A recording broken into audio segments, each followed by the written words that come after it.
Well, pleasure to meet you. There's this kind of excitement and kind of buzz about everything with you lately that I've noticed that's like palpable. How much of that do you feel as an artist, being in the middle of that? Are you feeling that excitement? Well, I've hired a nice group of people that kind of keep me in check and keep that at a safe distance. Yeah. I mean, if you really want to like pull the mask off and look at your own fame, it's possible, but as far as I'm concerned, this is my job. Right. And I'm just here to deliver. Yeah. But it's probably about delivering, because forgetting the fame side, just the fact that people are noticing your talent, noticing what you have, that must be a cool feeling. Yeah, I mean, it's always a great feeling when you establish a connection with listeners. You know, I've been on the other side of that as a music fan, and there's something really cool about finding a musician or an artist or a band that kind of speaks to you at a very personal level. So that for me is just a huge reward. Yeah. How much work to get to this point? For people that don't know, to have you sitting here now and to have this great album out now, how much work to get to such great music? I'd say it's a culmination of my whole life until now. I've always known that I would be on a stage. It was just a question of what kind of stage. Yeah. I've spent the past 3 years recording with my producer, Roger Mutno, down in Nashville, in between waiting tables, college classes, my family life, you know.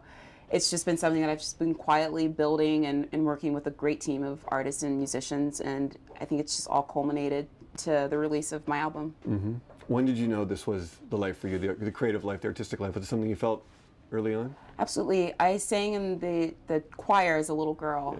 I started at 4, and I was instantly chosen to be a soloist because I was such a ham. I was like, I like doing this.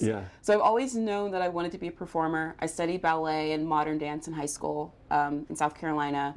And then when I moved to Nashville, I just started playing guitar, and I played out in clubs and bars and coffee shops, and I just always knew that this is what I wanted and needed to do. Yeah, the comfortability on stage, you see that what I've seen of your shows and how you kind of break the barrier between the audience and you kind of do your thing up there, but you put into words what's going through your head during a show, and that line, or not non-existent line, between you and the audience. I think I just kind of want to draw people into this world that I've been fortunate enough to create with my music and my words and my art, and I want people to feel it. Like, I don't want there to be like this formal separation between us. It's just like, you go through this too, you feel this too. And I think that any artist, you know, any great artist, they're able to bring people there with them. Like, I want to take you down the hole with me.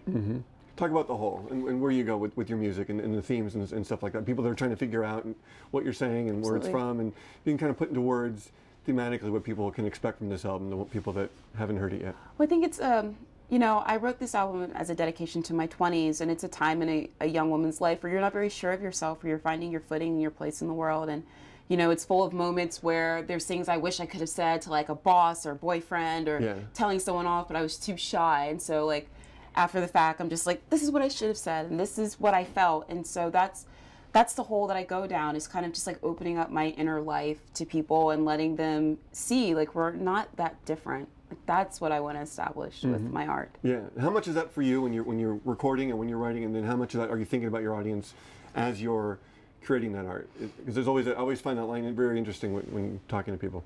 I think I'm thinking about myself. I'm trying to get into the headspace of when these things happen. Like, when I'm writing these songs, like, when did that moment happen? What did it feel like? And I'm trying to keep it fresh. And so for me, as a new performer, going out and traveling across the country and meeting people that are just like, I know exactly how that feels. It's just like mind-blowing, and it's really reaffirming of our common humanity. Just like, we're really not that different. Yeah. And when you're in that headspace and you're bringing these songs to life every night on tour, what's it like for you emotionally, cathartically? How much are you just rocking there? How much of that are those emotions real every night? Well, I mean, I think that as a performer, it's my job to be honest. And so, like, these songs that I'm talking to, like, a boy or a deceased loved one, like, the moment still isn't that fresh because it didn't just happen. These are things that I've made peace with, thank God. Yeah.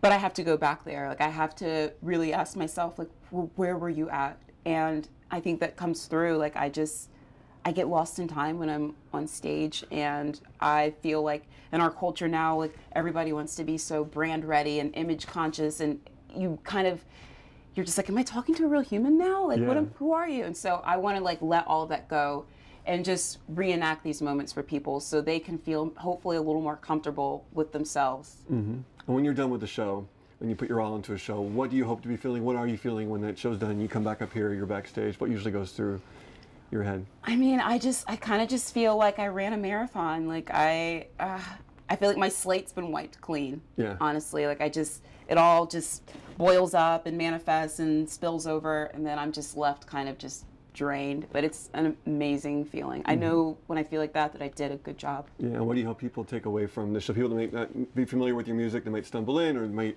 have heard some of the buzz about you. What do you hope they get from a performance? I hope that they know that they're not alone. Yeah. That's what I've gotten from the musicians that I admire and I respect. They've showed me that I'm not alone in my emotional journey, and I want people to take that away from one of my shows. You mentioned some of this, but what kind of, I don't know how much social interaction you do either online, but at shows in person, when people tell you how they feel and they tell you their stories, you must get a lot of that. How emotional does that make you when you hear those stories? Well, I mean, I feel like I've heard a lot of stories from people, and it's not that complicated, because I may not have gone through the exact same situation as you did, but there's only so many emotions human beings have, and so I'm really able to connect on, oh, you're feeling sorrow, you're feeling elated, you're feeling like I'm able to put myself in their shoes and be like, I know what that feels like. So. Talk about the regional side of what you do, because there's all the talk and people are writing about, from the South and this and that, and that's a broad, canvas there of things. But for you personally, what does that mean, and how does that influence your music? I've heard other people say it, but I haven't heard you talk about it. I was born and raised in Spartanburg County, South Carolina, at the foothills of the Blue Ridge Mountains in isolation, and I grew up in a very religious household and church and school, so my life was very much centered around my faith. And as a little girl, I kind of felt terrified of my own humanity, because I didn't want to make God angry with me, so I felt scared of feeling, essentially. And I realized the thing that made me feel happy, that made me feel placed and rooted, was going up to my grandmother's house in Campobello, South Carolina, and going up into the mountains and just being in silence. And that allowed me to really feel like, I guess, my insignificance in the grand scheme of it all. And I'm very Southern in that I'm neurotic about my past and constantly trying to make sense of my past and my story. And I think that I'm Southern also, and that I'm very belligerent, and I'm very proud of like where I'm from. Like, I didn't realize exactly how Southern I was until I tried to move to New York City. Yeah. And I asked for a glass of sweet tea on my first night in Brooklyn, and the woman was like, "We have iced tea and sweetener. Is that okay?" And I was just like, "No, it's not okay. Yeah. What did I do?" Right. But as your world is broadened in so many ways, how does that change your art instantly? Does that change who you are in terms of, I know if you're someone that's always writing, or you're always writing in journals, or always doing something, have you already seen your world change in terms of how that influences what you do as an artist? I think right now what I'm doing is I'm just collecting experiences and new feelings, and I'm going to go back home, back down south, and digest it all, and spit it all out and turn it into art.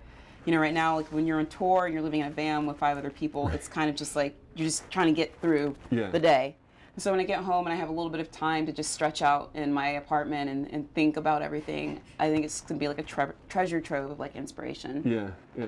Is there a different kind of energy when you come to LA and there's record label people here, and does it feel different? Do you let yourself even think about that? It's kind of weird here. Yeah. It's very, very strange. I had someone refer to me as my package. They were like, "Your package is great," and I was just like, "Oh my God, I'm so far from home right now." Right.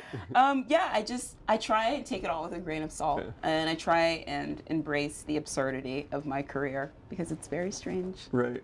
What are your hopes and dreams for after this tour, for what this next year could hold for you, and what this could mean for you and your career in a good way? I mean, again, I think it's just about reaching people, like, one listener at a time. Like, I try not to put too many expectations on my music. Oh, I want this and this and this to happen. Like, I have no idea. And that's kind of like the magic of it all. It's just like this constant sense of like suspension. Like, you don't know where anything's going to land. And I'm just grateful for every day that I'm able to get up there and play my guitar with my friends. Yeah.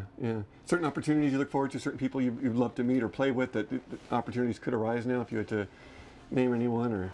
Well, I'm a huge fan of Fiona Apple. She's my all-time favorite. Yeah. I think if I ever met her, I would probably weep and just assume the fetal position, because I'm not worthy. Right. And I'm a huge fan of Radiohead. I'm currently listening to their latest album, A Moon-Shaped Pool, and just going through all these interesting sonic landscapes that they created for us. And I just feel like it's, I don't know, every time they release an album, it just takes me years and years to put together how I feel about it, and I never get tired of it, and I always find new things in their music. So those, I would say, are my two favorites. Very cool. Talk about, speaking of sonic landscapes, just even listen to your sound check. Just talk about the sonic landscape you guys create as a band. Sounded so good. Just talk about the work that goes into your sound. Yeah. You know, I'm sure a lot of it's just you on a guitar is how this thing starts, or maybe not. You correct me if I'm wrong. But then when you get the band in there and you create that, how much fun is it creating that world? I mean, it's a blast. It's almost like giving birth in a way. It's like meeting your child. I was lucky with my producer Roger Mutino. Like, he's a very, like, I feel, intuitive man, and he sat down and he asked me, like, what are these feelings? Like, what were you feeling when you wrote this song? And so we would go and make sounds together in his studio, and I told him, I said, Roger, I want the sounds to serve the story. So, you know, I feel like it kind of has almost like a cinematic quality to it, like the music. And that's what I want for the listener, to be able to hear this story, but also the story has this accompanying soundtrack with it. And I want the music to be just as emotional as the story itself. And I was lucky enough to work with a producer who understood where I was coming from, you know, with that. Yeah. Well, how much do you just, when it's just you and a guitar, how much you love the feeling of just rocking out? Is that at the heart of what you do in lots of ways? Is there Absolutely. that element? Absolutely, because, you know, with this first album, this documents when I first started playing guitar at 21, and I was learning all the chords and the sounds and melodies, and this sense of wonder, like, oh my gosh, like this chord going to this chord creates like this sense of tension, and with these lyrics, like it just like heightens the whole experience, you know. And I feel like that's all here on the record, like all these little aha moments I had, like, oh wow, that sounds great going there and going there, and yeah. Very cool. All right, real pleasure. Cheers. Yeah. Thank you.